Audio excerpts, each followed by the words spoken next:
The Pelicans have listed their untradables, and many around the league are disappointed with the list. We'll go over that and more on this edition of The Nest.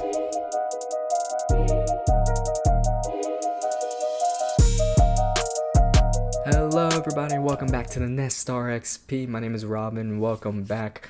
We got another second edition here in January, and things are still not looking great for the Pelicans. We're still only one win, I believe, in this entire month so far, and that was last Sunday as I'm recording this. It is Wednesday before we play the Brooklyn Nets, but we do have that one win versus the Wizards, although that's not really saying much. But I'm still liking what I'm seeing from these guys. I'm liking how they're developing individually, and we're going to be talking about that later on in a different episode. But before we get into today's episode, make sure you hit that like button, make sure you hit subscribe, and make sure you go check out the TikTok and the Instagram. I post daily content and all kinds of stuff over there. So I posted here as well. But if you want to go check that out and it's true phase, go check that out over there. But what's today about? Today we're going to be going over, so according to some reports, the Pelicans have quote-unquote disappointed league officials by listing that Zion Williamson, Trey Murphy, Herb Jones, Jeremiah Fears, and Derek Queen are all going to remain on the roster by the end of the trade deadline, meaning they're essentially off the block. No one's trading for them. And a lot of people are disappointed by that, particularly people in my circle. A lot of people are saying this team is trash. We haven't hit 10 wins yet as I'm recording this. We haven't hit 10 wins yet. Why do we have 5 guys that are untouchable? But I'm here to kind of give some logic for why Joe Dumars and Troy Weaver might be instilling that for now and what their plans might be in the future. This is also a guesstimation and also just why I kind of agree or what I think should be done with some of these guys later on. So we'll get into all that in just a minute. First things first, kind of the big name that a lot of people are saying, why are we keeping him when it comes to the trade deadline, is Zion Williamson. And honestly, I don't mind keeping him. And it's not because I think he's going to be a long-term piece. I would love for him to be a long-term piece because I love Zion. I love his game. I love watching him play. But the issue is that I don't know if he fits timeline-wise. I don't know if he fits just play-wise. He doesn't really fit alongside Queen necessarily. So I wouldn't be mad if we traded him, but I do agree with Joe and Troy that we shouldn't trade him this trade deadline. And just here's the main reason why. Trade deadline trades are always going to be kind of lackluster. You're not going to get true value for him. And true, you're not really going to get true value for Zion at all because of the many concerns with his game and just with his injuries and things like that. You're not going to get his 100% value back, but you are going to get better value back when it comes to the offseason, which is why I'm a big fan of Troy and Joe saying, okay, let's take a breather. Let's just keep developing this team. And then once it comes to the offseason and we can fully rebuild and tank and things like that, we can trade Z, get some picks back, get some role players back, get some young players back and things like that, and maybe have more flexibility to trade contracts wise. So you can also maybe get off DeJounte Murray and Jordan Poole, who we'll talk about later, get off those guys as well and clear up cap space, or take on bad contracts in order to get picks back and things like that. So that's why I'm a big fan of this. And we're going to be talking about this more towards the end of the season, when we actually have more reports, when we actually have some ideas of okay, what teams actually need in the offseason, things like that. But I have a couple names I'm going to throw out here for now, and these are obviously subject to change. The first team, and this one I think a lot of this is a common kind of a common one, and that's the Miami Heat. And I think Zion would fit incredibly well with the Miami Heat, specifically because their offense is not really based around screens. It's mainly based around space out and ISO, which I think would thrive. That's kind of what Willie's mindset was during that brief 22-23 run when Zion was absolutely dominating. That was Willie Green, the coach's mindset. Just space out and let Zion go to work. So having Z at the top of the key and having Bam Adebayo in one corner, having Kelleher in the other corner, have Norman Powell in the wing, and then having Tyler Hero, Davion Mitchell, whoever on the other wing, that's enough space so that Zion can just go to work and attack and collapse that defense, and they can roll up all the shots that they want. So I think he fits really well with that system. Contract-wise, who would you need to give up for him? What would we want for him? I don't want to undersell him, but I also need to understand a lot of teams don't value him as highly. So you need to be careful with that. And we're going to talk about that later. And that's if that even comes to pass. There are just reports that just got announced as I'm recording this that John Morant is possibly getting moved to Miami, and that there is a big report on that. So if that happens, this is out the window because Ja obviously fills that Zion role a lot, not a lot better, but he fits it at a much cheaper asking price. So it would be smart if Miami went and got him. But the next team that I would like to see us talk to is the LA Clippers. And it's primarily just because they don't really have a future ahead of them. They have a ton of cap space. They're going to have a ton of cap space going into neither next offseason or the season offseason afterwards. And that cap space is going to be huge for them in order to like kind of move off some of their guys and get some more talent back. But I think if you're the Clippers, if you can get Zion Williamson and kind of have him be that cornerstone for the next 5 years, let's just say, I'm not going to give him a whole 10 years, for like 5 years of Zion Williamson to kind of run that offense, that's enough that you can, okay, you don't really have your picks, you can't rebuild, but it should give you enough talent that you can maybe try and make a run if you get the right pieces around him. Plus, I think Zion and Zubaz are a nice little combination. If you're able to keep James Harden for a season or two as well, that'd be very interesting to see. But it's a big if. I don't know what the Clippers asking or what we would ask the Clippers for if we were to trade them Zion or things like that.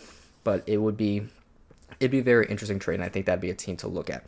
And the final team, this is a team that's always been going around pretty much since Zion for weeks now or months now even, is the Chicago Bulls. The Chicago Bulls are looking to get a Pascal Siakam type or a power forward that can play alongside Josh Giddey in the way that Pascal plays off of Tyrese Halliburton, and Zion does kind of fit that role to an extent. And I do like the fit. I do like the idea of having Josh Giddey, Montas Buzelis, and Zion Williamson kind of be your core for the next couple years. And I don't think it's going to... I think they actually have some pretty good pieces that you can like go and ask for. I wouldn't mind getting a young guy like Noah Esegwe, who's been kind of bad so far this year, but he's a young guy. He's a rookie. Jalen Smith would be an interesting guy I would like to look at. I wouldn't mind Pat Williams. His contract's pretty bad, but he can fit this team pretty nicely as a shooter and things like that. But there's a lot of guys you can go and ask for. And again, this is all stuff we're going to be talking about later on in the offseason. But those are the three teams I would keep an eye on once it gets to that point. The next guy that I don't think it's surprising that we're keeping him when it comes to the trade deadline is Trey Murphy. Trey Murphy has been our best player this year. I'm going to just say that. Trey Murphy, especially in 2026, he's been our best player. He's been averaging 31 points per game as of late. Over the course of January so far, and he's just been playing at an all-star level, honestly, a borderline all-NBA level just for this month, I should say. Clarify, just for this month, he's playing like an all-NBA caliber player, and you're beginning to see the potential and everything kind of get put together for Trey, especially playing alongside Derek Queen, who can be that passer for you. So I really like Trey, and I really like Derek Queen as that, not necessarily that 1-2 punch, even though I do think they're a really nice 1-2 punch. I like those two. I like the chemistry they have. I like the fit what they have with each other. So I think long term you can stick with that. Particularly because Trey's still only 25. He's just now hitting his prime. You've got maybe 5 more years before he starts to regress. And his game, I think, will age not like a fine wine, but I do think it'll age slower so that he'll still be providing good offense and good things like that until he's maybe 33, and then he's going to like really start to decline. But even then, I don't think that jump shot is ever going to go away. So you have a good decade before the jump shot really decides to go away. So that's why I like keeping Trey Murphy long term, especially with Derek Queen and with Jeremiah Fears and with these guys. The next guy, and he's been in a lot of trade talks, and a lot of teams are basically like, go get him, go trade him, just trade the bums for him. And we're saying no because we know his value, and that's Herbert Keyshawn Jones, Herb Jones. Not on Herb is a guy that I would love to keep long term personally. I do think he's the heart of this team. Like, he's the glue guy. He holds this team together on offense. He holds the team together on defense. He is a guy that he plays his role and he knows his role. And because he plays his role so well, it connects everybody and allows them to play their roles.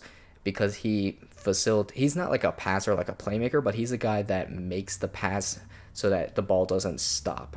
Because once the ball stops and the offense gets stagnated, that's when we have trouble. And I think having Herb Jones there to be that connector, kind of like Kelly Olynyk was last year, having Herb Jones be in that role is huge for us. And I think that's something that a lot of teams don't understand, is that he can serve as that as well.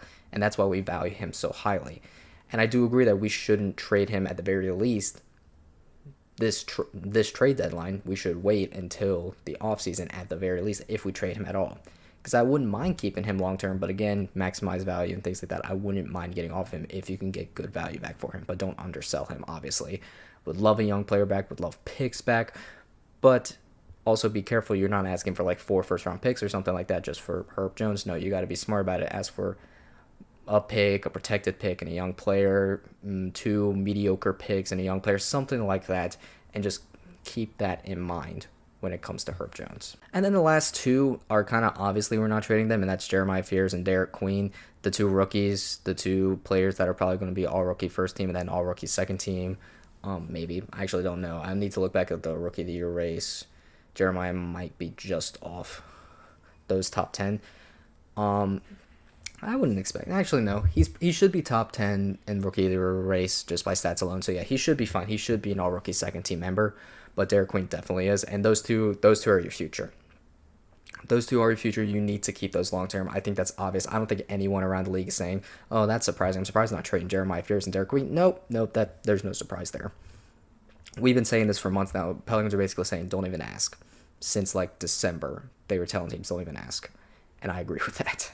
And finally, I just want to go over some of these other guys that like aren't necessarily on that untouchables list and why they're not. And that's like DeJounte Murray, Jordan Poole, Saddiq Bey, Yves Missy, these guys. And I'm going to be doing an episode later on about our other young players like Yves, like Micah. And I'm going to be doing an episode on them, but that's coming a little bit later.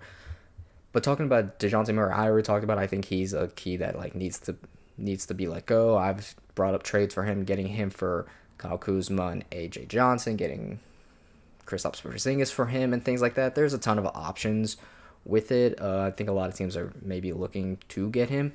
It's just you got to find the right asking price and find what's the best value you can get back for him. But when it comes to Jordan Poole, I was saying earlier in the season that I liked him long-term with the team. I don't anymore because I think here's a good example.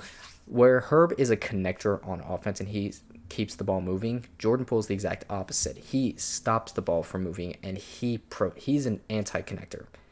He really doesn't play winning basketball in the sense that like we need him to play. We need him to be a connector. We need him to continue to move the ball, not necessarily to make an assist, but just to pass, just so that the ball keeps moving.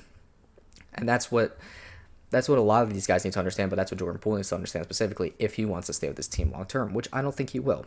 I really don't think he will. He doesn't fit timeline-wise. I mean, he's 25, 26. He could, but I don't like him long term. I don't like him with the fit. I think he'd be better off going somewhere else where he has the freedom to just kind of play however he wants without needing to worry about being that connector as well. So that's why I don't like him in that role. I don't like him with this team in that role. And then DeJounte Murray, obviously, I've talked about. Yves Missy, he shouldn't be an untradeable. I love him personally. I love what he's been doing. So I think the asking price should be a little bit higher on Yves than maybe people should. At least it should be higher than what many people may ask for him. But I do think that he can be a long-term piece of this team. But if you get someone that's like wants to overpay for Yves Missy, take the offer because you need to maximize value as much as you can. And then the other guy, Saddiq Bey, he's not a long-term piece of this team. He's a great player.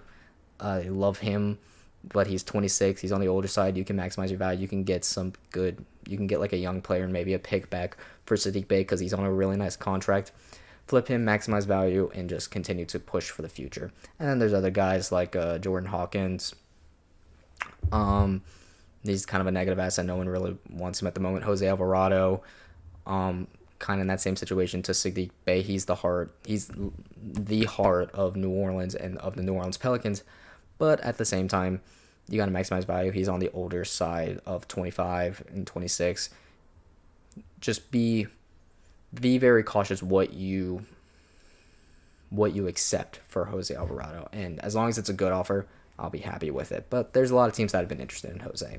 But all in all, that's about it. This is a shorter episode. There's not a lot to discuss with this. It's basically just I agree with Joe and Troy's decision, although many do not. I personally do, and I understand that there's a lot of confusion with it, and there's a lot of people like hesitant because they made a ton of bad moves this year. And I agree, Troy Weaver, Joe Dumars, they made a lot of bad moves. They messed with the team a lot, but they do have a good foundation now, and if they can just tweak and fix and things like that, they can put themselves in a much better position for next season. But the issue is this season is The season's like a poison, and it's a slow dripping IV like poison, and we just need to get through it. We need to get through the entire bag, and then move on to the 2026-27 season, and hopefully we can see that light at the end of the tunnel. But again, we gotta wait for that. We gotta be patient for that. Like I've been saying since early in the season, be patient, Pels fans. You got a long road ahead of you. Just be ready to be patient. Be ready to wait. But let me know what y'all think. Do y'all think that any of my takes are wrong? Do you think that we should trade Herb or Trey or Z or any of these guys before the trade deadline? Do you think that we should wait? Or do you think we should keep all these guys, not just beyond the trade deadline or the offseason, but beyond all that? Keep them for Pels for life. Do y'all think that? Let me know in the comments down below. Again, make sure to go check out the Tech Talk and things like that, and let me know in those comments as well. And until then, I hope y'all have a wonderful 2026, and peace.